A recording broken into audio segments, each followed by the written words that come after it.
Hey guys, welcome back to my channel. শুরু করছি আজকের নতুন ব্লগ।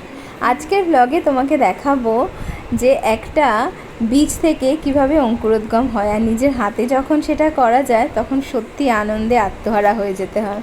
এই দেখো, এটা অ্যাকচুয়ালি ছিল আদি স্কুলের প্রজেক্টে ছিল যে কিছু ছোলা নিয়ে আমাদের ভিজিয়ে রাখতে হবে আগের দিন রাতে। তো আমি ভিজিয়ে রেখেছিলাম রাত্রেবেলা, তারপর একটা রুমালে ওটাকে ভাঁজ করে রেখে দিয়ে পরের দিন দেখছি এরকম ছোটো ছোটো অঙ্কুর বেরিয়েছে। আর তারপর আমি সেটাকে নিয়ে একটা ছোট্ট টবের মধ্যে দিয়ে দিয়েছিলাম মাটির ওপরে।